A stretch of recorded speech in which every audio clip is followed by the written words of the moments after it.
குழந்தை பருவத்திலிருந்து நிறைய விஷயங்கள்லாம் நம்ம கொஞ்சம் கொஞ்சமாக கற்றுன்னு தான் வந்துட்டு இருக்கோம். அப்பா அம்மா கிட்ட இருந்தோம், சுற்றுச்சூழல் கிட்ட இருந்தோம். அதில் நிறைய முக்கியமான விஷயங்கள் இருக்குது. அதில் முக்கியமான ஒன்று வாட்ச். இதோட ஆரம்ப விலை 10 பைசா. சரி, டைம் டைம் அப்படின்னு எடுத்துக்கிட்டிங்கன்னா பல வருஷ காலங்கள் முன்னாடியில இருந்தே அது ஒன்று தான். பட் ஆனால் மனிதர்கள் அதை தெரிஞ்சுக்கிறதுக்கு பயன்படுத்தின மிஷின்ஸ் தான் வேறு வேறு. ஒரு நாளைக்கு 50 தடவை நம்ம வாட்சையோ இல்லை ஃபோனையோ பார்க்குறோம் டைமுக்காக. 10,000 வருஷத்துக்கு முன்னாடி டைம் எப்படி பார்த்து மணி நான் சொல்லு டைம்ல பார்க்க தெரியாது போயா. மணி பார்க்க தெரியாதா? சரி, சின்ன முள்ளைங்க இருக்கு பெரிய முள்ளைங்க இருக்குன்னு சொல்ல நான் கணக்கு போட்டுக்கிறேன். ரெண்டுமே வாட்சுக்குள்ள தான் இருக்கு. ஏன்டா அப்படி குதர்க்கம் பண்ற? ஏன் அப்படி பண்ற? ஸோ இந்த வீடியோவில் நம்ம பார்க்க போகிறது டைம் அப்படின்ற ஒரு விஷயம் எவ்வளோ காலங்களுக்கு முன்னாடியிலேருந்தே இருக்குது. அதை மனிதர்கள் எதை வச்சு கண்டுபிடிச்சிட்டு வந்துட்டு இருந்தாங்க அப்படின்ற ஒரு விஷயத்தையும் பார்க்க போகிறோம். ஸ்டாண்டர்ட் டைமில் ஏன் 60 அப்படின்ற ஒரு விஷயத்தை கொண்டு வந்தாங்க, ஏன் 24/12ன்ற ஒரு விஷயத்தை கொண்டு வந்தாங்கன்றத வீடியோ கடைசியில் கொடுக்க போகிறோம். ஸோ வீடியோவை ஃபுல்லாக பாருங்கள். நான் உங்களை ஷோக்கு வாங்க பதிவுக்குள்ளே போகலாம்.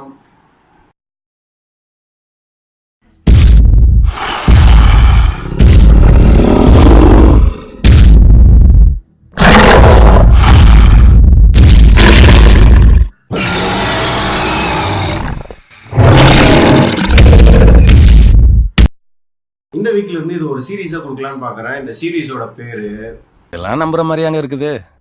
டே டு டே லைஃப்ல நிறைய விஷயத்தை நம்ம பயன்படுத்துறோம். அதோட யூசஸ், மெக்கானிசம்ஸ், அதோட எவல்யூஷன் எதுவுமே நம்மளுக்கு தெரியாது. அது தெரிஞ்சுக்கணுன்ற அவசியமும் இல்லை. உதாரணத்துக்கு வாட்ச் எடுத்துக்கிட்டிங்கன்னா பல வருஷ காலங்களுக்கு முன்னாடி முள் ஓடிட்டு இருந்துச்சு, இப்போ நம்பர் ஓடுது. அதுக்கப்புறம் பார்த்தீங்கன்னா ஹார்ட் பீட்ல இருந்து என்னோட கொழுப்பு சத்து எவ்வளோ குறையுதுன்றதுக்கு இப்போ வாட்ச்லேயே பார்க்குறாங்க, பாட்டு கேட்குறாங்க, ஃபோன் பேசுகிறாங்க, எல்லாமே வாட்ச்லேயே வந்துச்சு. ஸோ நம்ம ஓல்டாக இருக்கிறத தெரிஞ்சுக்கணும்னு அவசியம் இல்லை. பட் ஆனால் அதை தெரிஞ்சுக்கிட்டா நம்ம லைஃப் இன்னும் சுவாரஸ்யமாக இருக்கும் அப்படின்னு நான் நினச்சேன். ஸோ நம்ம ஒரு வீடியோவை எடுத்து அதோட எவல்யூஷனை ஃபர்ஸ்ட் வீடியோவும் அந்த வீக் ஃபுல்லாக அந்த எவல்யூஷன்ஸில் இருக்க பொருட்களோட மெக்கானிசம்ஸ் அண்ட் யூசஸ், அது வந்து கரண்ட்டில் இருக்கிறதோட கம்பேர் பண்ணும்போது எவ்வளோ பெட்டராக இருந்தது, கரண்ட்டில் இருக்கிறது இப்போ எவ்வளோ பெட்டராக இருக்குது இப்படின்ற விஷயத்த வீக்லி பேசிஸில் சீரியஸாக கொடுக்க போகிறோம். மறுபடியும் சொல்கிறேன், இந்த சீரீஸோட பேர் EMI. சரி, நம்ம சப்ஜெக்ட்டுக்கு வரும். டைம் அப்படின்ற விஷயம் பல வருஷங்கள்லாம் ஒன்றா தான் இருக்குது. அது மனிதர்கள் தெரிஞ்சதுக்காக யூஸ் பண்ண மிஷின்ஸ் நிறைய நான் சொன்னேன். ஆனால் ஃபஸ்ட்டு அவங்க எதை வச்சு கண்டுபிடிச்சிருப்பாங்க அவங்க எல்லாருக்குமே தெரியும். சூரியனை வச்சு தான் கண்டுபிடிச்சிருப்பாங்க. பட் ஆனால் நீங்கள் ஸ்டோன் ஹெஞ்ச் அப்படின்ற ஒரு விஷயம் கேள்விப்பட்டிருப்பீங்க, நிறைய மூவிஸில் பார்த்துருப்போம். ஸ்டோன் ஹெஞ்ச் அப்படின்ற விஷயத்த டைம் பார்க்கறதுக்கு கூட யூஸ் பண்ணியிருக்கலாம் அப்படின்னு இப்போ ரீசெண்ட் ஆராய்ச்சியில் கண்டுபிடிச்சிட்டு வந்துட்டு இருக்காங்க. ஸோ ஃபர்ஸ்ட் பார்த்தீங்கன்னா சண்டேல் அப்படின்ற விஷயம் தான் கொஞ்சம் காமனாக இருந்தது. ஏன்னா சூரியன் தான் மெயின் சோர்ஸாக எல்லாருமே நினச்சிட்டு இருந்தாங்க. ஸோ பேரலாக ஒரு சர்ஃபேஸ் இருக்கும், அந்த சர்ஃபேஸுக்கு மேலே ஒரு பிளேட் இருக்கும், அந்த பிளேட்டில் ஒரு குச்சி இருக்கும், அந்த குச்சியிலேருந்து வர ஷேடோவை வச்சு அவங்க டைம் கால்குலேட் பண்ணாங்க. பட் ஆனால் அந்த டைம்ன்றது வந்து உங்களால் 24 ஹவர்ஸ் கால்குலேட் பண்ண முடியாது. சூரியன் இருக்க வரைக்கும் மட்டும்தான் கால்குலேட் பண்ண முடியும். ஸோ இதில் என்னென்ன வெரைட்டிஸ் இருக்குது அப்படின்னு பார்த்தீங்கன்னா, ஃபஸ்ட்டு வந்து பேரலல் சர்ஃபேஸில் இருக்கிறத யூஸ் பண்ணாங்க. நெக்ஸ்ட்டு பார்த்தீங்கன்னா ஹெமிஸ்பியரிக்கல் சர்ஃபேஸில் இருக்கிறத யூஸ் பண்ணாங்க. அதுக்கடுத்து பார்த்தீங்கன்னா ஒரு சர்க்கிள் ஷேப்பையே ஸ்லாண்டிங்காக வச்சு ஒன்று யூஸ் பண்ணிட்டு இருந்தாங்க. இந்த மாதிரி ஒவ்வொரு இடத்துலையும் த்ரூ அவுட் த குளோப் நிறைய டிஃப்ரெண்ட் டைப்ஸ் ஆஃப் சண்டேல்ஸ் யூஸ் பண்ணிட்டு இருக்காங்க. இதில் ஆப்லிசிக் அப்படின்ற ஒரு விஷயத்த வந்து ஸ்பேஸை வந்து படிக்கிறதுக்காக அந்த காலத்தில் யூஸ் பண்ணிட்டு இருந்தாங்க. அது வந்து நிறைய மானுமெண்ட்ஸ், டெம்பிள்ஸ் இதெல்லாம் வந்து நம்ம பார்க்க முடியும் பிசிஸில்.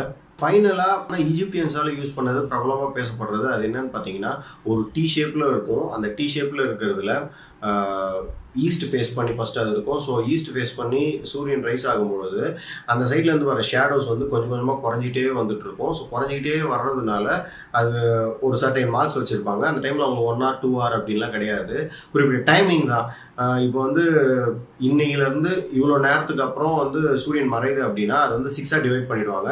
ஸோ ஷேடோஸ் வந்து வர வர அதை வந்து ஒரு மார்க்கிங்ஸாக வச்சு அவங்க இதுலேருந்து இது வரைக்கும் 12 o'clock வரைக்கும் ஒரு மார்க்கிங் வச்சுருவாங்க. ஆனால் இதில் ஒரு ட்ராபேக் என்னன்னு பார்த்தீங்கன்னா, ஈஸ்ட் டு மிடில் சன் வந்த அப்புறம் பார்த்தீங்கன்னா இது ஒரு டைரக்ஷனில் இருக்கும். அதுக்கப்புறம் இதை வந்து நம்ம டில்ட் பண்ணி வைக்கணும். இல்லை இதே மாதிரி ஒரு செட்டப்பை வெஸ்ட் ஃபேஸ் பண்ணுற மாதிரி நம்ம வச்சுருக்கணும். அப்போ மட்டும்தான் உங்களுக்கு வந்து சன் இந்த சைடில் போகும்போது ஷேடோஸ் வந்து இந்த பக்கம் வரும். ஸோ இங்கேருந்து ரைஸ் ஆகிற மாதிரி இருக்கும்.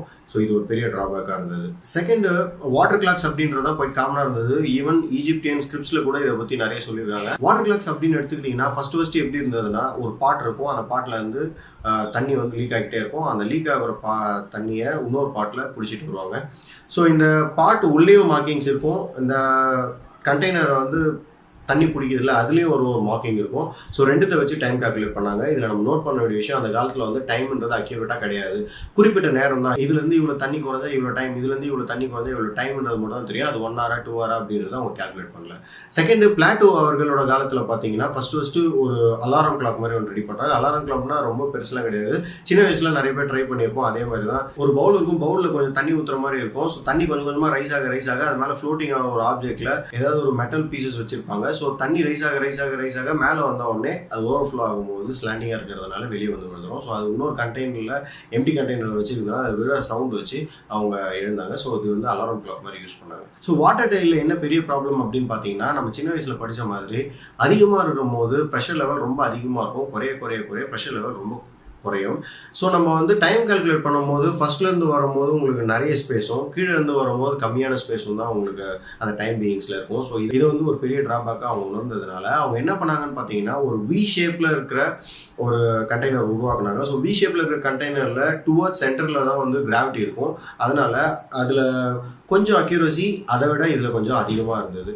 அதே ஒரு பெரிய ப்ராப்ளம் என்னன்னு பார்த்தீங்கன்னா, வாட்டர் டைலில் சர்டன் கோல்டு கண்டிஷன்ஸில் ஒரு 1 degree 2 degree அந்த மாதிரி சுச்சுவேஷன்ஸ்லாம் பார்த்தீங்கன்னா வாட்டரோட டென்சிட்டி மாறும். மைனஸில் போகும்போது அது வந்து ஒரே நிலையை அடைஞ்சிடும். ஸோ அதனால இவங்க மெர்க்குரியை வருங்காலத்தில் வந்து ட்ரான்ஸ்ஃபர் பண்ணியும் இந்த வாட்டர் டைல்ஸில் மாற்றி வச்சாங்க. எலிஃபண்ட் டைல் அப்படின்னு சொல்கிறாங்க. எலிஃபண்ட் டைல்ஸ் வந்து சைனாஸில் ரொம்ப ப்ராப்ளமாக யூஸ் பண்ணது. சைனாஸில் எலிஃபண்ட் டைலில் வச்சு என்ன பண்ணாங்கன்னு பார்த்தீங்கன்னா, சேம் மெக்கானிசம் தான். தண்ணி கீழே ஊற்றும், அந்த தண்ணியை வச்சு மேலே போயிட்டு ஒரு அலாரம் மாதிரி அதில் செட் ஆகும். அடுத்து கேண்டில் கிளாக்ஸ் அப்படின்ன உடனே பிரபலமாக யூஸ் பண்ணுவாங்க சைனீஸ் தான். சைனீஸில் என்ன பண்ணாங்கன்னு பார்த்தீங்கன்னா, கேண்டில்ஸோட அளவையும் அதை வந்து கொளுத்திட்டு அது எவ்வளோ குறையுதோ அதை ஒரு மார்க்கிங்ஸாக வச்சு ஒரு நாளைக்கு எத்தனை கேண்டில் தேவையோ அதை வந்து ஒரு டேபிளில் ஸ்டாண்ட் பண்ண வச்சுட்டு ஒன்று குறையும் போது ஒன்று பண்ணிட்டு இருந்தாங்க. ஸோ இது வந்து பிரபலமாக சைனீஸ் யூஸ் பண்ணியிருந்தாங்க. அப்படி இல்லைனா கேண்டில்ஸில் மார்க்கிங் இருக்கும், அப்படி இல்லைனா கேண்டில் இருக்கும், அதுக்கு பின்னாடி ஒரு பிளேட் இருக்கும், பிளேட்டில் மார்க்கிங்ஸ் இருக்கும். அந்த கேண்டில் குறைய அந்த பிளேட்டில் இருக்க மார்க்கிங் வச்சு அவங்க டைம் வந்து ஐடென்டிஃபை பண்ணாங்க. இதிலே சைனீஸில் ஒரு பிரபலமான கிளாக் இருக்குது. அது என்னென்னு பார்த்தீங்கன்னா இன்சென்ஸ் கிளாக். இன்சென்ஸ் கிளாக் அப்படின்னா என்னென்னு பார்த்தீங்கன்னா, நம்மளுக்கு தமிழில் புரியுற மாதிரி சொன்னோம்னா ஒரு ஊதுவத்தி மாதிரி ஒன்று கொளுத்தி வச்சுருவாங்க. அந்த ஊதுவத்தியில் கொஞ்சம் கொஞ்சமாக ஃபயர் வந்து ரெடியூஸ் ஆகிட்டே வந்துட்டு இருக்கும். அங்கே ஏதாவது ஒரு பாயிண்டில் சர்டன் பாயிண்டில் ஒரு நூலோ இல்லை வந்து நெருப்பு அஃபெக்ட் ஆகாத மாதிரி ஒரு மெட்டீரியலில் ஒரு நூல் மாதிரி வச்சுட்டு கீழே வந்து 2 மெட்டல் பால்ஸ் வச்சுருப்பாங்க. ஸோ இது வந்து ஊதுவத்தி மாதிரி இருக்கிறது ரெடியூஸ் ஆக ஒரு சர்டன் பாயிண்ட்டுக்கு அப்புறமா அது வந்து காலியாகும். அப்போ இது கீழே விழும். கீழே இருக்க ஒரு மெட்டல் பவுலில் அது கீழே வந்து சவுண்ட் வரும். ஸோ இந்த டைம் பீயிங், இந்த இவ்வளோ தூரத்துலேருந்து இவ்வளோ தூரம் வரும்போது ஒரு டைம் பீயிங்கை அவங்க நோட் பண்ணாங்க. இது பேர் இன்சென்ஸ் கிளாக் அப்படின்ட்டு சைனீஸ் வந்து ப்ராப்ளமாக யூஸ் பண்ணாங்க. ஸோ இதுக்கப்புறம் மெக்கானிசம்ஸ் எல்லாமே வருது, எஸ்கேப்மெண்ட்ஸ் எல்லாமே இதுக்கப்புறம் தான் கொஞ்சம் கொஞ்சமாக இன்க்ளூட் பண்ண ஆரம்பிக்கிறாங்க. ஸோ இந்த டைமில் தான் டவர் சிஸ்டம் வந்து கொண்டு வராங்க. டவர் சிஸ்டம் அப்படின்னா டவர் கிளாக் சிஸ்டம் நிறைய இடத்துல பார்த்துருப்பீங்க. சென்னை அந்த ரயில்வே ஸ்டேஷன் மேலே, நிறைய சர்ச்சஸில், இந்த மாதிரி விஷயங்களில் வந்து அது ரொம்ப ப்ராப்ளமாக இருந்தது. 14th century இது ரொம்ப ப்ராப்ளமாக இருந்தது.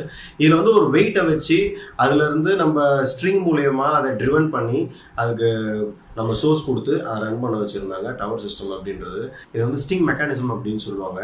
ஒரு ஸ்ட்ரிங்கை வந்து நம்ம டைட் பண்ணுறது மூலயமா அது வந்து கொஞ்சம் கொஞ்சமாக ரிலீஸ் ஆகும்போது வர எனர்ஜியை இவங்க யூஸ் பண்ணி அந்த டைமை வந்து அவங்க கேல்குலேட் பண்ணாங்க. ஸோ 14th century ரொம்ப ப்ராப்ளமாக இருந்தது என்னென்னா டவர் கிளாக்ஸ். அப்புறம் 16th century சாண்ட் கிளாக்ஸ் வந்து ரொம்ப பிரபலமாச்சு. அது முக்கியமாக இந்த செயல், அதாவது இந்த கப்பல் பயணம் பண்ணுறவங்களுக்கு ரொம்ப உதவியாக இருந்தது. ஸோ இது வந்து அக்யூரசி வைஸில் கொஞ்சம் அதிகமாக இருந்ததுனால நிறைய பேர் இது யூஸ் பண்ண ஆரம்பிச்சுட்டாங்க. மம்மிஸில் படத்தில் கூட நம்ம பார்த்துருப்போம். அதே மாதிரி 17th century ரொம்ப பிரபலமாக இருந்தது என்னன்னு பார்த்தீங்கன்னா பெண்டுலம் கிளாக்ஸ்.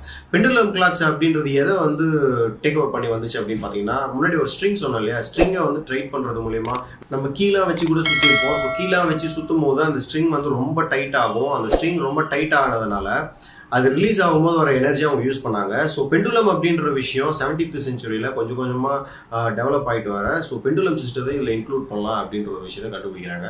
ஸோ பெண்டுலம் சிஸ்டத்தில் இப்படி மூவ் ஆகும்போது வர எனர்ஜியை அவங்க வந்து டைமில் டிக்கிங்காக யூஸ் பண்ணி டைமை அந்த டைமில் கால்குலேட் பண்ணாங்க. ஸோ பெண்டுலம் கிளாக் அப்புறம் ஹேண்ட் கிளாக் அப்படின்றது தான் வந்து ரொம்ப பிரபலமானது. இதுக்கும் பெண்டுலம் சிஸ்டம் தான் கிட்டத்தட்ட, பட் ஆனால் பேலன்சிங் சிஸ்டம் அப்படின்ற ஒரு விஷயத்தை இதில் யூஸ் பண்ணாங்க.